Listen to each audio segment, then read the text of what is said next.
So, lalabas po ako dito kasi hindi niyo po ako makikita. Nag-heels na rin po talaga ako pero cannot be talaga. So, magpapakilala po ako. Although may mga iba pong familiar po yung mukha dito na mga nakasama ko na rin po sa seminar. So, I'm Rofelia Matienzo. I'm a registered social worker and at the same time po, isa rin po akong accredited marriage counselor po ng DSWD. So, kasal din po, so married po with 3 kids, no? May 3 na rin po akong anak, sunod-sunod po.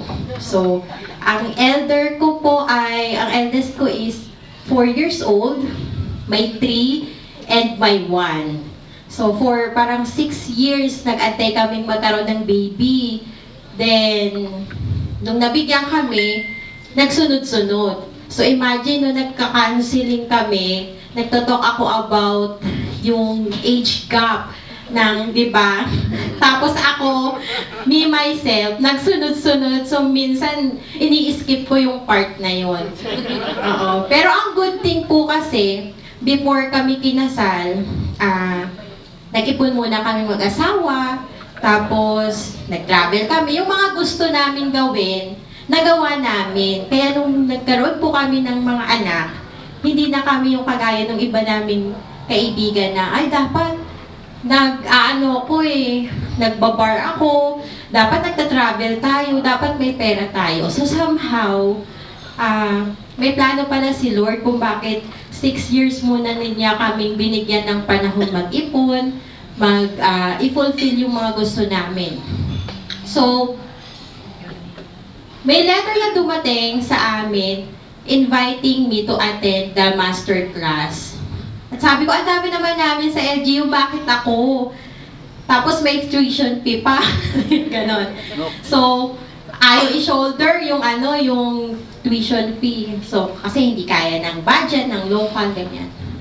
But then, sabi ng mister ko, may reason na, bakit bakit ka in-invite, at ka na-invite, ang dami nyo. Attend ka, sabi niya. Magkano lang naman yan, compared doon sa magiging benefits mo sa pag-attend ng masterclass. Parang, ay, teka lang, coming from, di ba, sa lalaki, sa isang asawa ko na. Sa asawa ko na, okay, sige na nga. Tapos siya, willing siyang magbigay noon, sir. Tapos sabi ko, sige na nga, attend na ako. Kaso Zoom pa, no? At ang mahirap sa Zoom, yung mga discussion ni Sir Angelo, naririnig ng asawa ko. So may mga sinasabi niya, tama yan eh. Nay, tama yan. Yan, tama yan si Sir. Bawas-bawasan mo, wag mong kukunin yung password ng cellphone ko. Ganyan. O, kaya, alam mo na ha, hindi lahat ng pera dapat hawak mo. Ganon. So, in short, hindi lang po ako ang nag-masterclass, pati po yung asawa ko, uma-attend po siya. Minsan may side comment pa siya sa likod. Alam ni Sir yan, nagsa-side comment yan sila eh. Tapos, so, bakit kami nandito ngayon? Kasi akala ko, attend lang ako ng graduation, tatanggap ng certificates, ganyan. So, binigyan kami ng assignment pa. Hindi pa pala tapos yung aming gawain. So, mag-discuss kami or magbigay kami ng reflections based on our journey sa masterclass. Paano kami makakatulong to preserve yung marriage and family, no, in the midst of uncertainties. So, paggabi, sabi ko, hindi ko alam anong sasabihin ko. Oo, ang dami kong natutunan na sa klase. Pero, alam mo yun, pag ang trabaho mo, ang dami mong workload, nagpe-perform ka yung role mo as a mother, di ba, imagine, may 4, may 3, may 1. Tapos may mga kapatid ka pa na hindi rin ganun ka-functional. No? Meaning, may mga problem din sila na ikaw ang takbuhan. Pero inisip mo, paano nga ba? Tapos may magulang ka na bago ka nagpakasal, sasabihin sa'yo, bakit kailangan yung magpakasal? Hindi ka na natuto sa akin. Kasi I come from a broken home. No? So, separated ang parents ko. So, nung time na nag-decide kaming magpakasal, isa siya sa mga nag-object. Na sabi niya, tingnan mo ako, hirap na hirap akong makipaghiwalay dyan sa tatay mo kasi kasal kami. Tapos ikaw magpapakasal ka, hindi ka pa natuto sa amin. But then, looking back, isa rin pala ako na ngayon sa naging advocate kung paano magkaroon ng mas matibay na pamilya. Kasi nagre-reflection ako kagabi, sabi ko, ano nga kung sasabihin ko doon? Tapos nakita ko yung aming court board sa gilid, nandoon yung mga pictures ng mga anak ko, kaming mag-asawa, may nakalagay doon, couple goals. Oo. Hindi pala ako dapat mawala doon. Ano nga ba yung couple goals na yun? Para ma-preserve yung aming marriage, diba? And ang family ng ating bansa. Well, marami nang nabanggit kanina, nutritious nung discussion kanina. Pero diba, uso ngayon yan sa mga millennial, travel goals, diba? Kung saan-saan nakakarating. Pero ano nga ba yung couple goals natin? Well, yung C, it stands for communication. Diba? Napakalaga. Nabanggit na yun ni Sir kanina. Pero, in a relationship, in marriage, open communication is very vital. At natutunan ko rin yun based on my experience and dun sa aming class. Then O, as a married couple or yung ating family, napakahalaga yung overcoming challenges and overcoming differences together.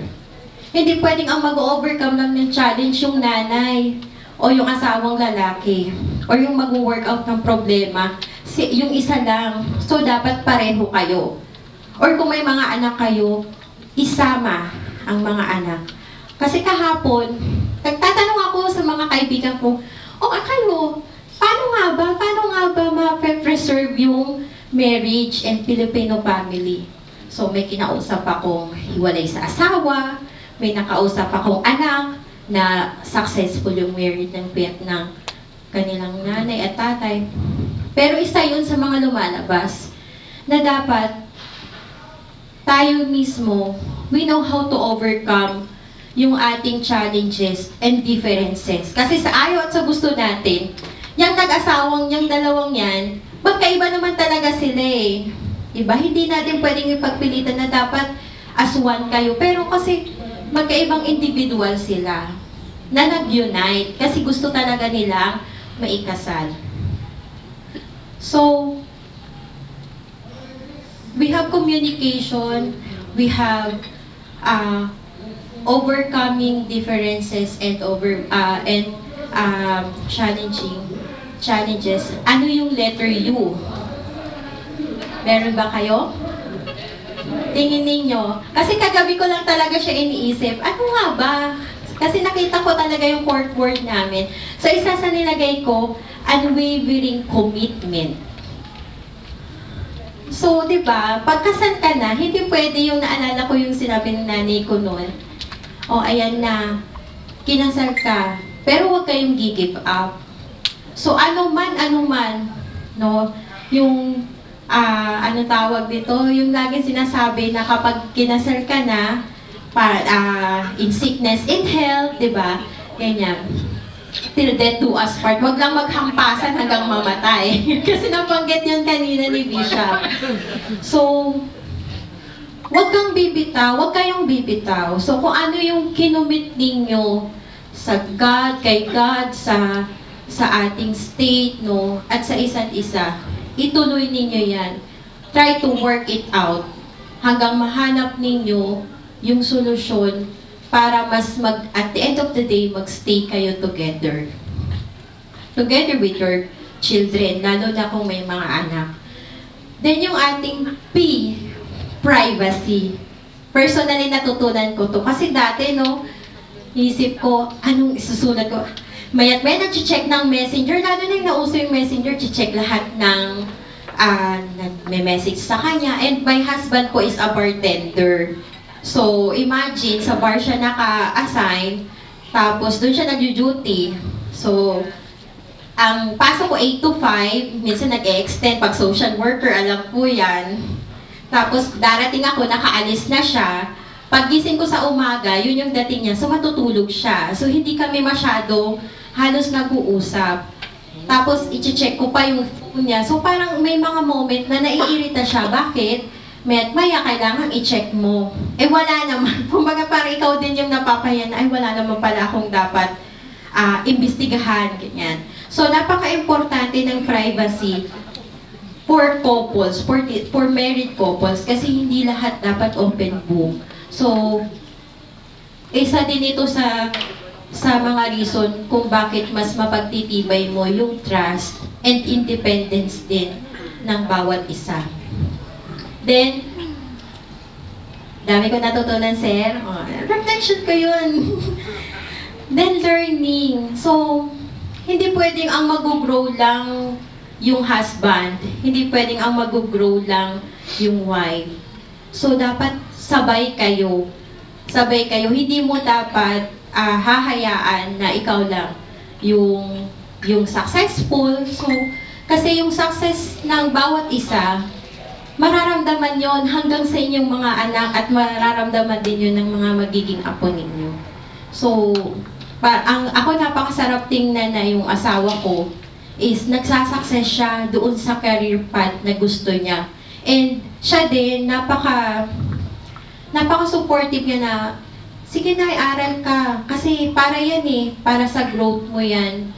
At hindi niya nililimitahan. Kasi kung titingnan mo, kung babalikan ko din po yung mga client namin, no, yung mga kinakaunseling namin, isa yun sa mga nakakasakal para sa kanila na hindi mo ko sinusuportan hanggang bahay lang bang ang aking responsibilidad dito lang ako. Gusto kong mag-aral, gusto kong matuto, pero hindi sila pinapayagan ng mga mister nila. Or gusto nilang magtrabaho. Hindi diyan ka lang, mag-alaga ka lang ng mga anak. O kaya maglinis ka ng bahay, ganyan. So, ganun kasi dati, no? Ganun din halos yung mindsetting. Pero, good thing kasi, may mga tao nang nag-a-advocate ngayon. At sana, isa na rin po kayo doon. So, pagdating sa L, learning, and letter E, equality. So, dapat equal. Equal opportunity, equal din yung respect, diba? Hindi pwedeng pag tatay authoritarian, dapat ako ang boss dito. So even dapat sa mga anak, mararamdaman yung equality na yon. Kasi from there, pwede natin kahit gaano ka chaotic yung relationship sa family, kung provide natin to or mapapractice natin itong ganitong klaseng idea, ganitong klaseng attitude towards preservation of the family, magiging maayos siya. Mababawasan, unti-unting mababawasan yung mga pamilya natin na tinutulungan na may problema sa ngayon. So ito yung couple goals na sabi ko, okay.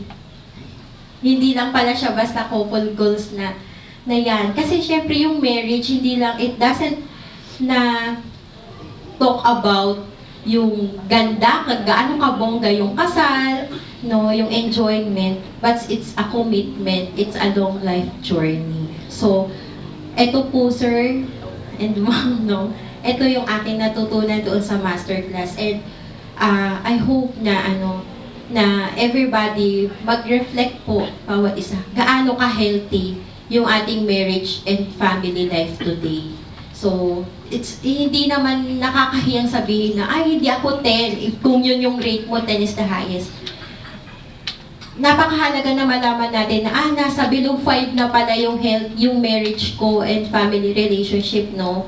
O kaya nasa number 4 ka na, nasa number 1. What is important is you are self-aware now. At you have time, no? May time ka para iayos na siya ngayon.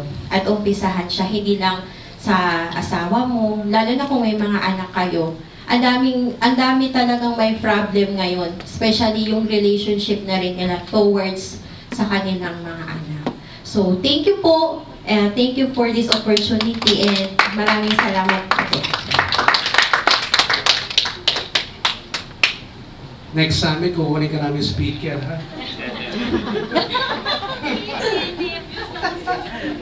Kulang yung oras mo ngayon. Next summit, sayo-sayo isang oras.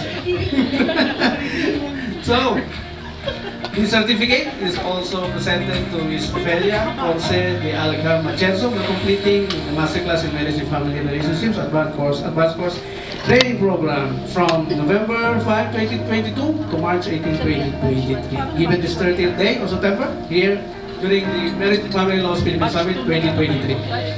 Teacher.